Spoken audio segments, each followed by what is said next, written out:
In 1997, the Lusty Lady in San Francisco became the first strip club to be unionized by its workers, who won big improvements to their pay and conditions. Not content to stop there, they later took over the club and ran it as the world's first worker-controlled strip joint. This is working class history. Ooh, look at those ladies in there. Oh my God. Come see the hotties looking at the Lusty Lady. Come on in and stick a dollar in that slotty. Come see the hotties looking at the Lusty Lady. Come on in and stick a dollar in that slotty. Watch that window go. The Lusty wasn't a conventional strip club, it was a peep show. Cinnamon Maxine worked there from 2007 until 2011 and explains how its business model worked. The money was from clients and customers that would come in and slide. At first, it was coins. I guess it used to be 25 cents or something for a few seconds. A window would go up and there'd be somebody dancing on the other side. And later, after it co-opted, it started taking dollars. Customers would slide dollar bills into a dollar slot and a window would go up. And like I said, there'd be somebody dancing on the other side. There were also video booths, and those are pretty popular. But of course, there's nobody in there with you. Antonia Crane started work there 12 years earlier, in 1995. I had just gotten sober. I was a dancer also. I was a dancer in like 92 at the clubs, and I had a drug and alcohol problem. And I was just getting sober and getting on my feet and getting my life back together. And I had a few months sober, and I literally got sober, and a few months later realized that I owed all these people money and was trying to build a beautiful life and fix the wreckage that I had created. And I realized that I needed to start dancing again. The girls that worked there were incredibly together. They were, they had bicycles and skateboards and savings accounts and partners. And I was just a young punk dyke stripper with stitches on my wrists and a dog collar. And I walked into, a place where there was this incredible group of women working, and they weren't going to take any shit. And so I got on board. It's kind of the opposite narrative that you hear. Some people talk about the downward spiral and how they ended up a stripper, shooting drugs. I did the opposite. I was trying to get my life together, so I decided to start stripping again so that I could get my life back together and have some personal agency and pay my rent and get my license, my driver's license back and all of that. The Lusty had a really diverse, alternative and queer workforce of around 80, who were nearly all women apart from a handful of male support staff. There was a great camaraderie, which was a big help for organising efforts. I would say it was much more diverse than a lot of the other clubs at the time, as far as body types and styles. And, you could have tattoos and you could have whatever, short hair, long hair, blue hair, whatever you wanted.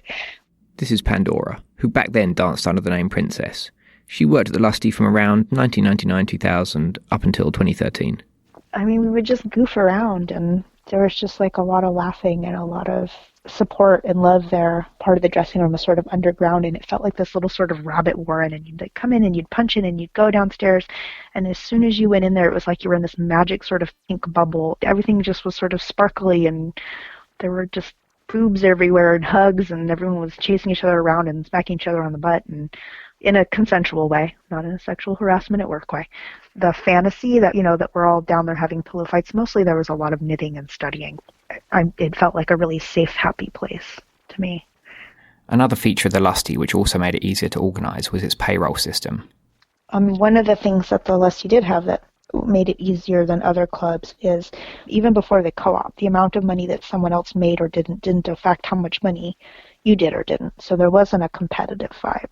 That's one of the things with the other clubs, is your coworkers are also your competitors. I made more money. It went on everyone's paycheck, so everyone was supporting me, and vice versa. So that helped. I think that was something that we had that other clubs didn't have. Despite the upsides of working there, the Lusty wasn't without its problems.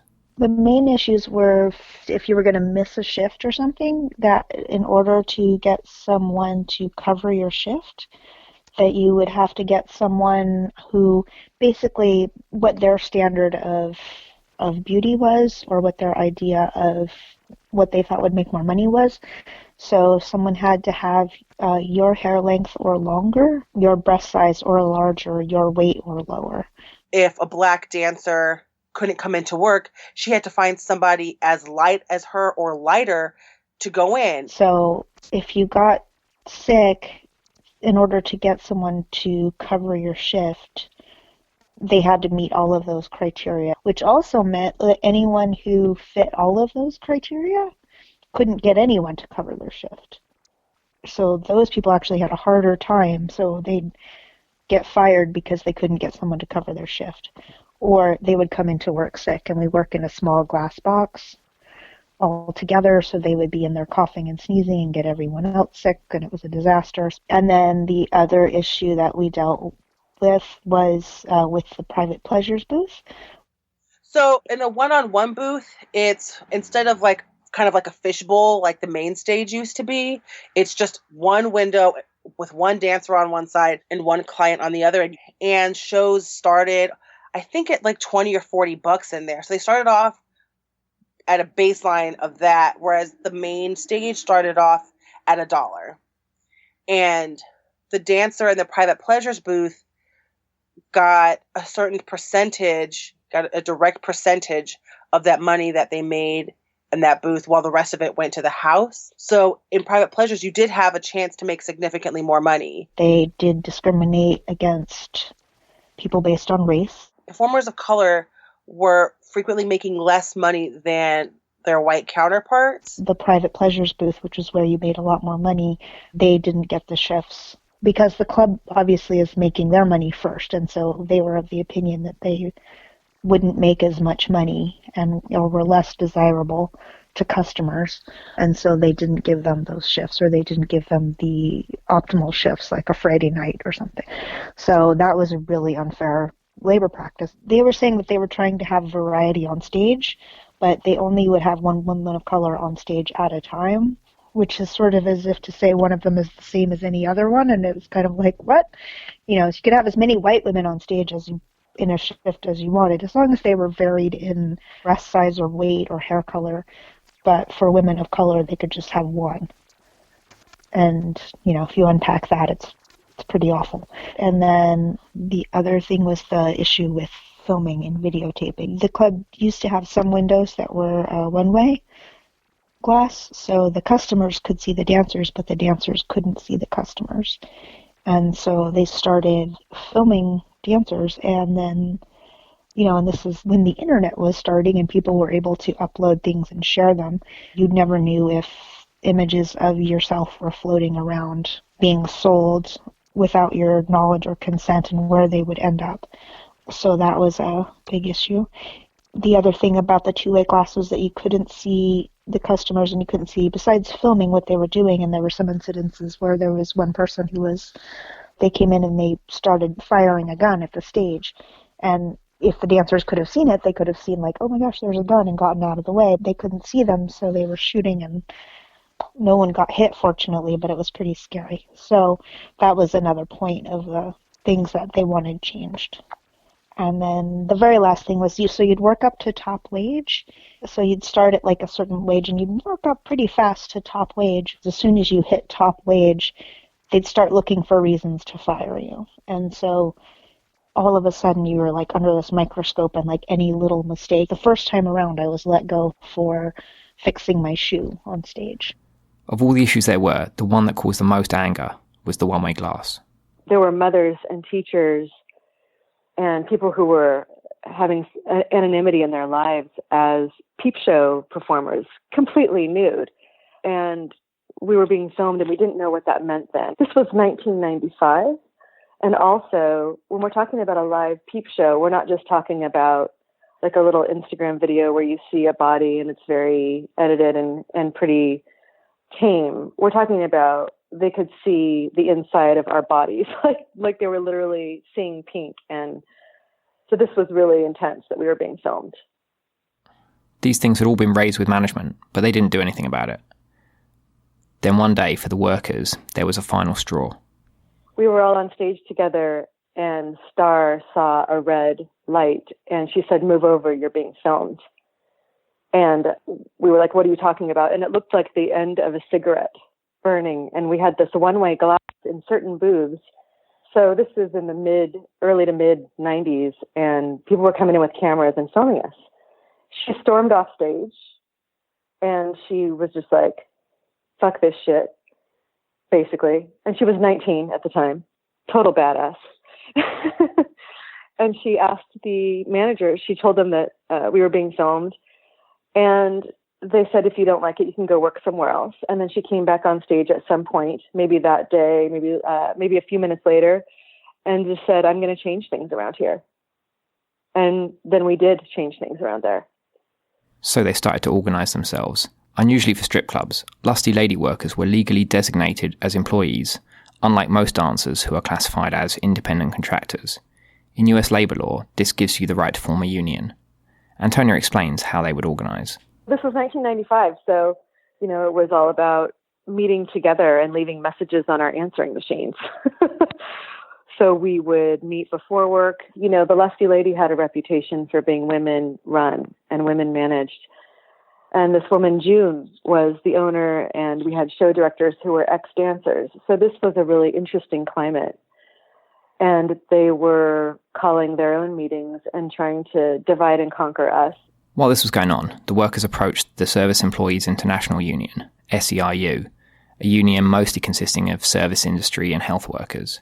The SEIU accepted the application, and the lusty lady workers formed Local 790, the Exotic Dancers Union. Initially, management was shocked by the unionisation effort and quickly offered some concessions to try to buy off the workers, offering to drop the one-way glass and the racist one woman of colour per shift rule. But after 3 months of negotiations, they weren't giving in to anything else, so the women decided they had to take some action. Basically, we had to get management to acknowledge our union. Of course, they didn't. We had to have an election. So we had an election. And meanwhile, Julia Clary was making a wonderful documentary about it. So during part of this, they were firing us trying to fire us and intimidating us and calling random meetings. And we decided to have what you do is you slow down production. Like if you're making pencils, you stop making pencils. So we had a no pink day where we wouldn't show any of our genitalia. We wouldn't show our pussies. You slow down production in order to show them that, they wouldn't have a business if it weren't for you. And that's very true in the sex industry. There would be no sex industry if there weren't women willing to perform and be entertainers. So, there are a lot of ways that you can do that. But back then, we would just cover our pussies and had a no pink day. On-the-job industrial action can be extremely powerful. However, if you're going to take it, you need to be prepared to respond if management try to fight back, discipline workers, or make an example of anyone. The workers at the Lusty had prepared for this. So, when management fired a dancer, a single mum called Summer, for taking part in the action, they walked out on strike and set up a picket line. A couple of dancers stayed on the stage with messages calling for customers to stop spending money at their club, written on their hands, that they'd show them when the windows went up. So the customers left the club. After the last customer had left, management then decided to lock out the workers for 3 days as a punishment and just keep open the video booth. So the women kept up their picket line, chanting 2, 4, 6, 8, don't go in to masturbate to potential customers. While the lockout was ongoing, they had some pretty amazing instances of solidarity. And we were also, picketing at some point, and a girl was asking us on the picket line. She said, she didn't want to cross our picket line. She said, should she work there? And so she literally got a job that day and then came out and joined us on the picket line.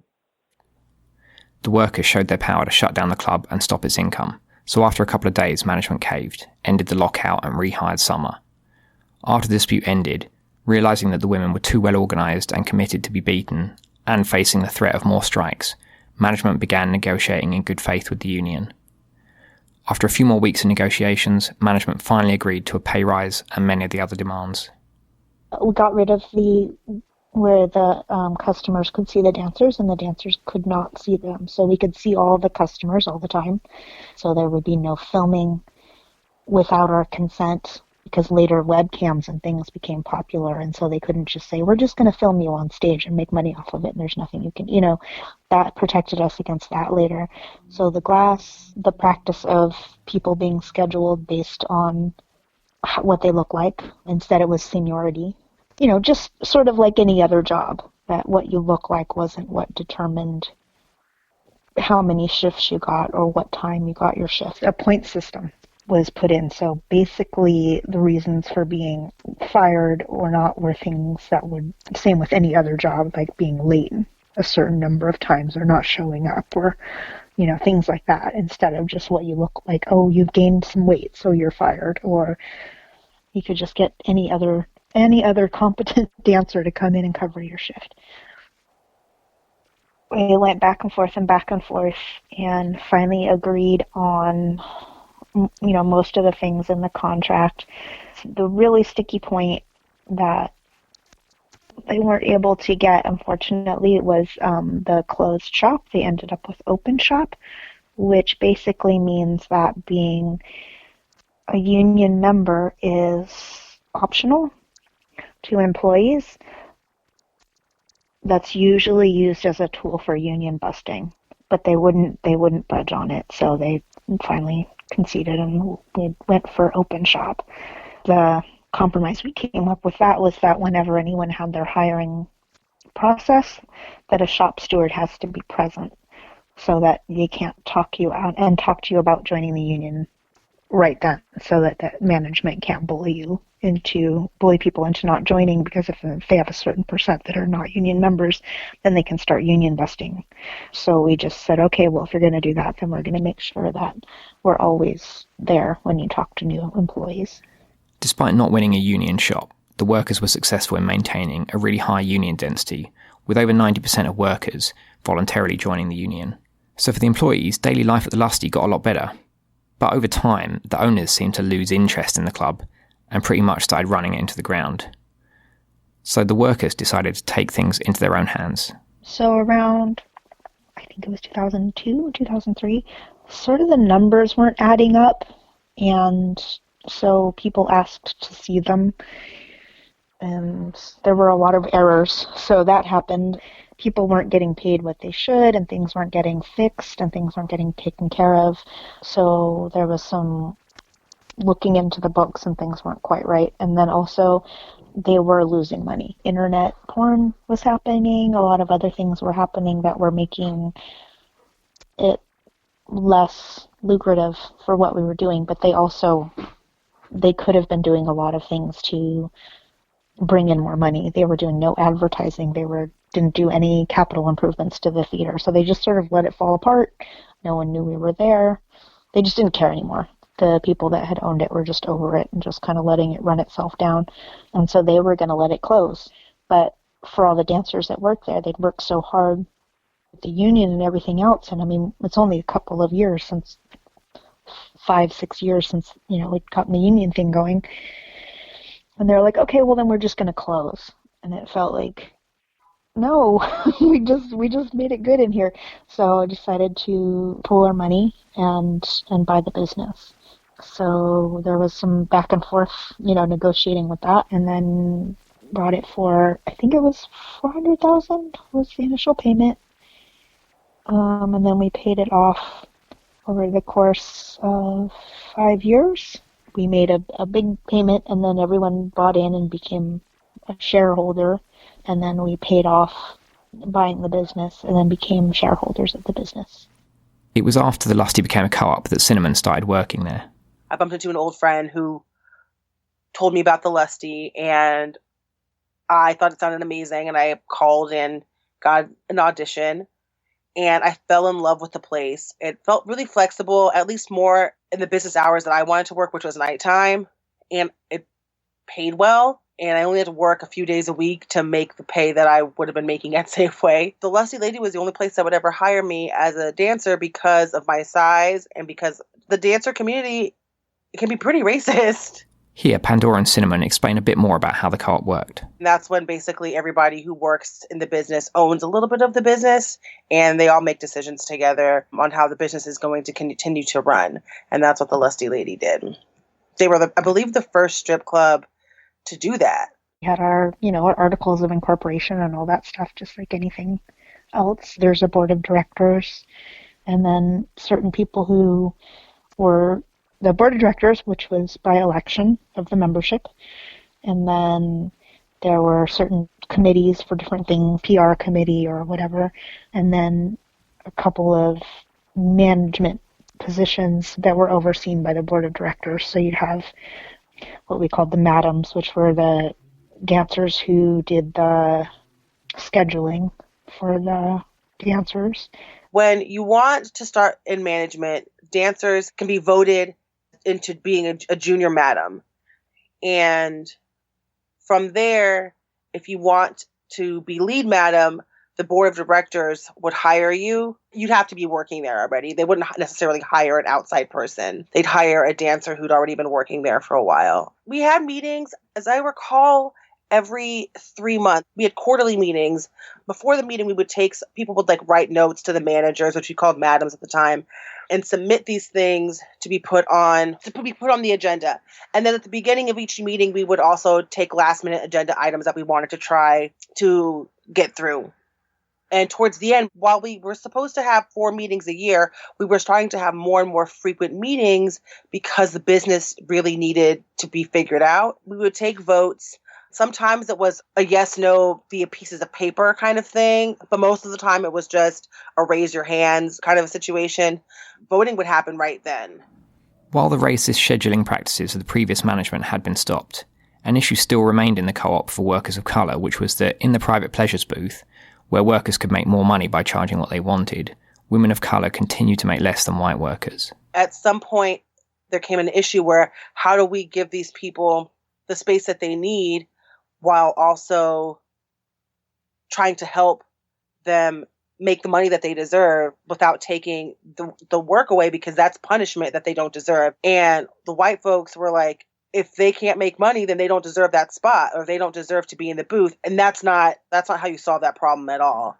When I worked there, I think that most people tried to understand and make a difference and realize that those practices were problematic.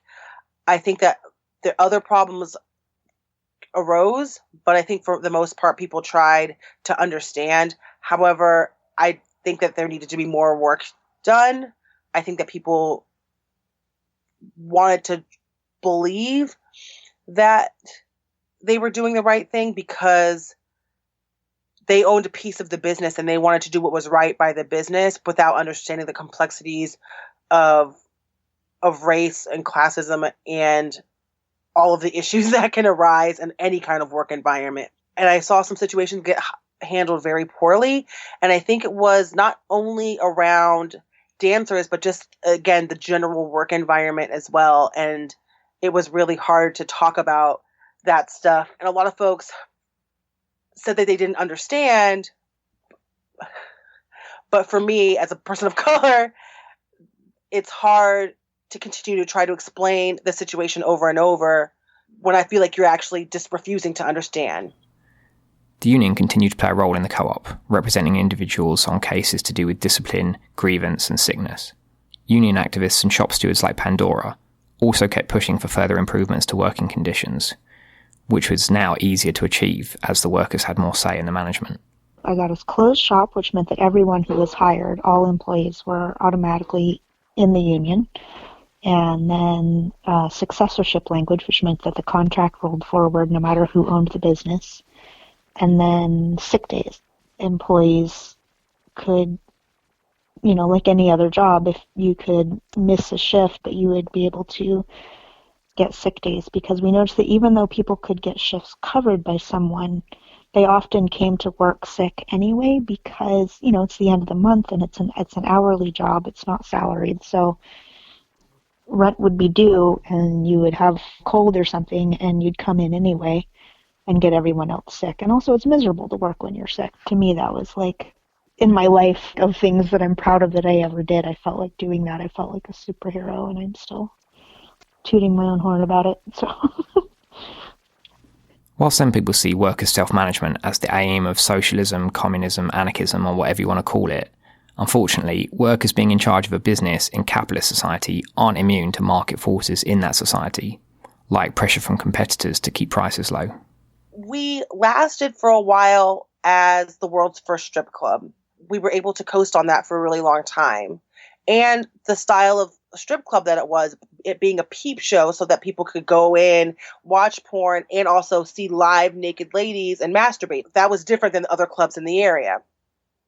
And I think that's what carried us for so long.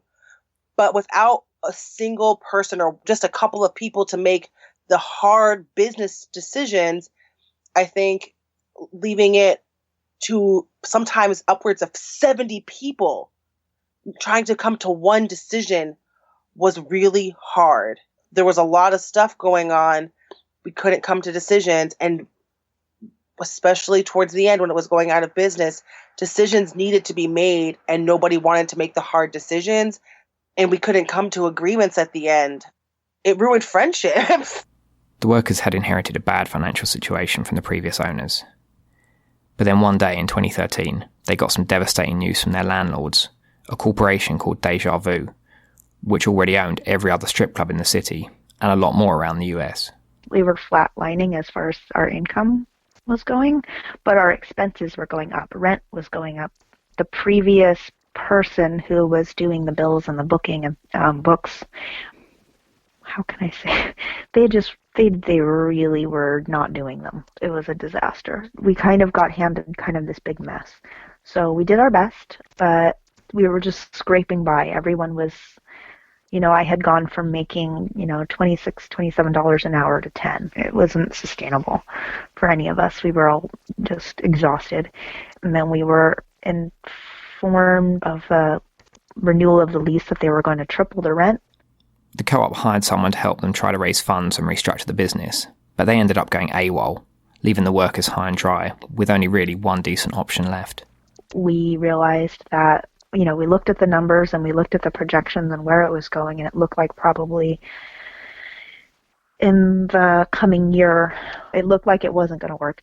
So we figured out that rather than having to, file for bankruptcy and go out with a bunch of debt and, whatever, that the best thing to do would be to making sure everyone got their co-op buy-in back, making sure all the bills were paid, making sure everything was good.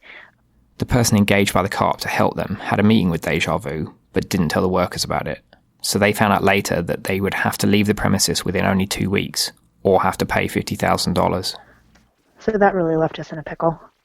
So we announced it and gave everyone their layoff notice and scrambled and got everything paid. And then the next 2 weeks was just kind of a nonstop party, which was great. We did it. We got out of there in time. We managed to run the theater up until the days before, and then we had to clean it out, and that's a whole other saga unto itself. A couple of strippers having to move a 500-pound safe out the front door with a piece of rope. It was ridiculous. But we did it. Having to do everything in such a rushed manner meant that we just had no time to figure out the best way to do everything. We just had to do it the fastest way possible. We still did pretty well. So we're stripping and we're moving safes and we're boxing up all the paperwork and moving it off to a safe location, literally all at the same time. And we just slept in there, and it was insane. It was the weirdest thing I've ever done in my life. The workers at the Lusty Lady and hundreds of their supporters held a lively closing parade, ending up with a twerking party on the streets of San Francisco.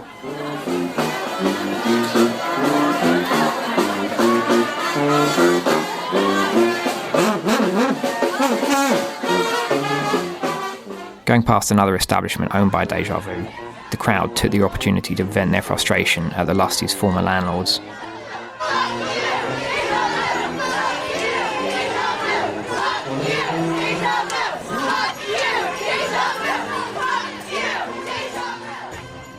Today, dancers continue to be massively exploited by employers who take advantage of their contractor status and various legal mechanisms to eat into their pay. You cannot charge a person to work for you. And they've gotten away with this in the sex industry for decades. I've been a stripper now for 26 years. And this hasn't changed. This thing where the strip club owners find loopholes in order to charge the worker to work at the place. They call it stage fees or mandatory tip out. They have various titles, but don't be confused by the titles. It's literally wage theft. There's a lot of ways they do this, but literally what it is, simply put, the easiest way to put it is that they're just charging workers to work there. What I would equate it to is they're trying to treat us like hairdressers that charge you for the chair, for example, to come in and use the salon, and you have a receptionist and you have somebody washing towels, but you're charged sort of rent. We're not doing that. We're not selling your product, and we're not cutting hair. We're not coming into the strip club and building shelves. We are literally entertainers. So it's sort of like we have more in common with actors and dancers, ballet dancers, than we do bartenders, because we're not moving a product. We're ourselves. We're coming in and providing our own music. The money that it takes to be an entertainer is colossal. The hair, the gas. I work at a club that's an hour and 40 minutes away. The driving, the shoes, all of it, the maintenance of a performer. And they've gotten away with this for 30 years or more, charging women to dance there. And it has to do with this, for lack of a better word, pimp mentality, which is that you're my product, so I get half of what you're making out there. How does this make sense? It's because it's women's work. It's because it's women doing the work that they feel entitled to our bodies.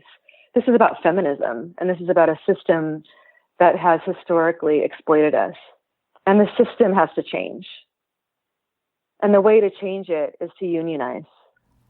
On the subject of feminism, while most feminists see sex workers organising as an important part of the movement for women's liberation, some virulently oppose it. So, for example, when we at WCH have shared the organising manual that Lusty Lady workers put together to help other dancers organise, we've received a lot of comments from these feminists saying we should take it down and that it's wrong to support women in the sex industry organising for better conditions. I say that's not real feminism. It's just toxic masculinity disguised as giving a shit for women's health. It's not real solidarity. It's not real feminism. I don't know if you've heard this term, but we call those SWERFs, which are sex worker exclusionary radical feminists.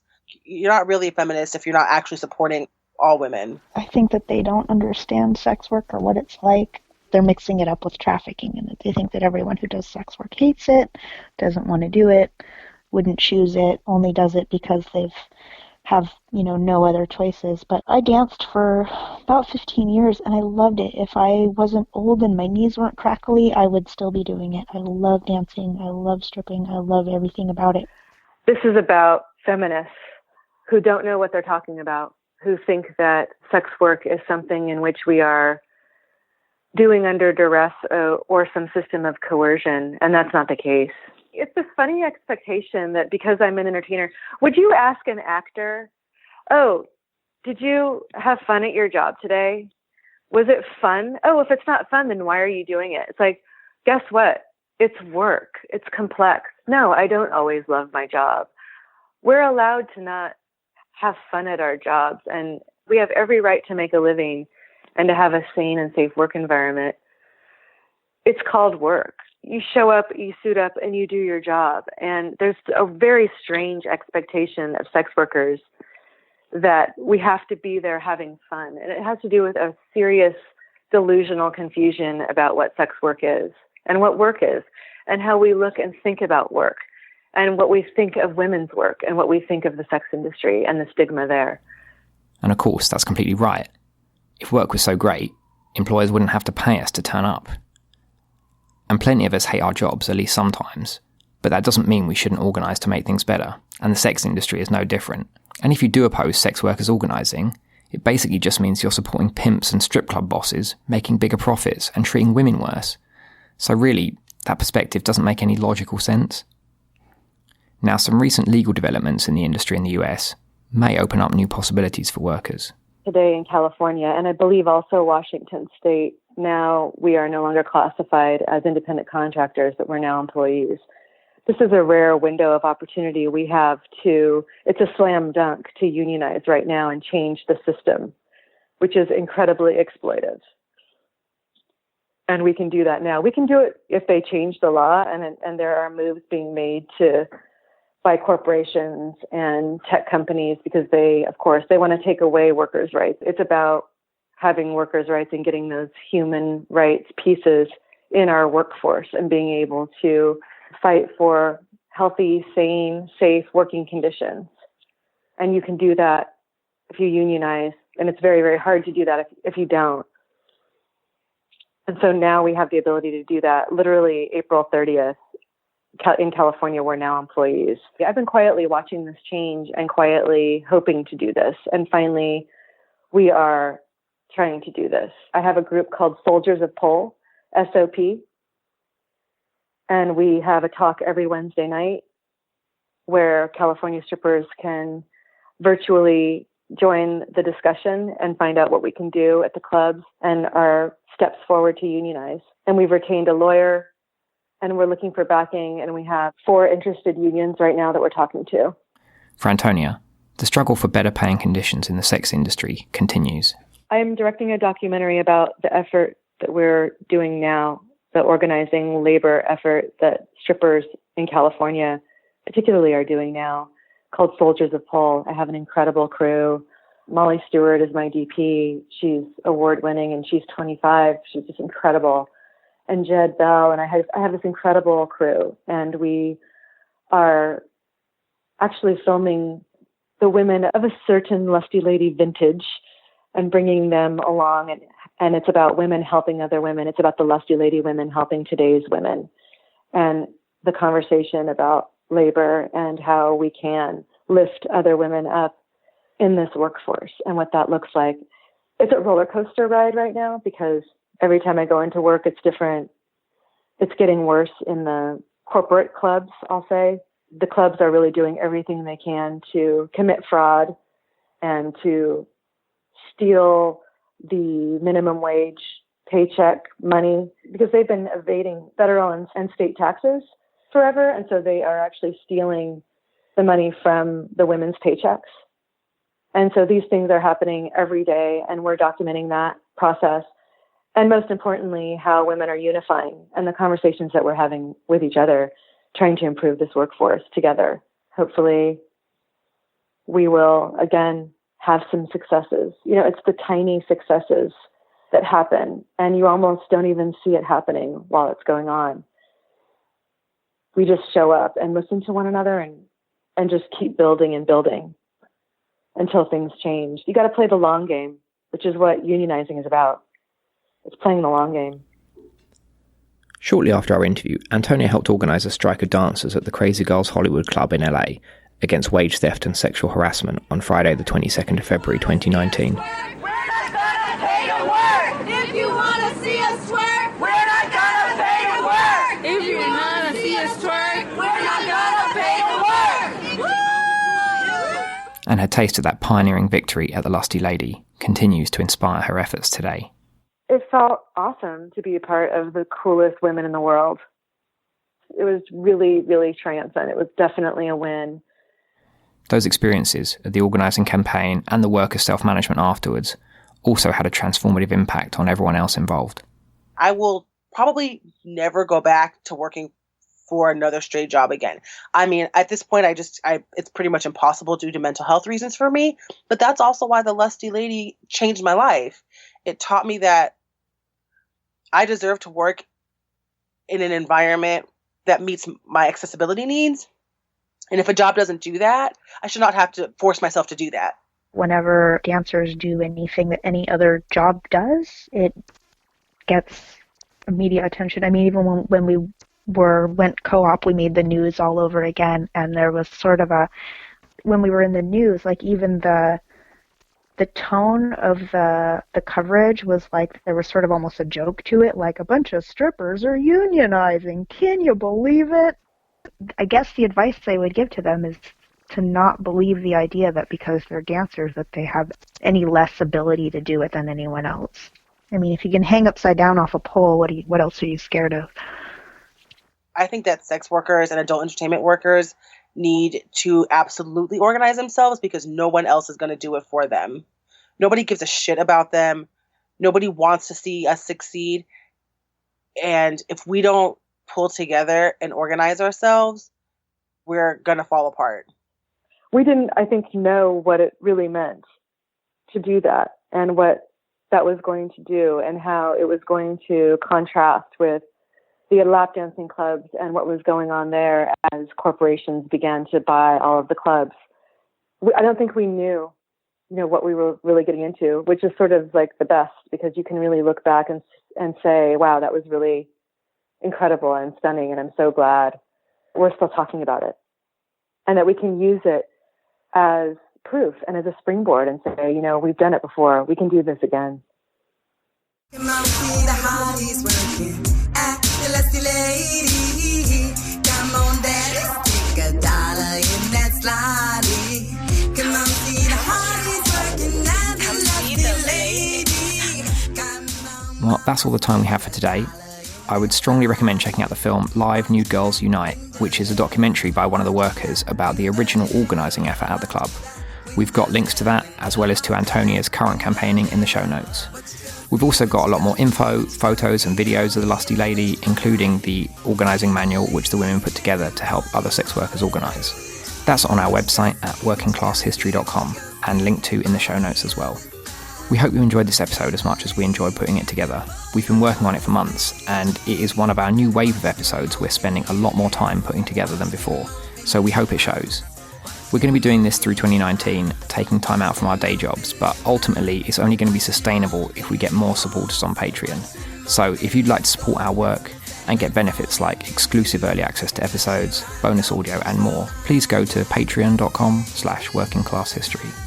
Or we'd be grateful if you gave us a review on Apple Podcasts or your favourite podcast app, or shared this episode on social media. Massive thanks to our Patreon supporters who make this podcast possible. Really, thank you very much. Thanks also to Vixen Noir for letting us use her track, Lusty Lady, as the theme music for this episode. You can stream it or buy it on links in the show notes. This episode was edited by Louise Barry. Thanks for listening. Catch you next time.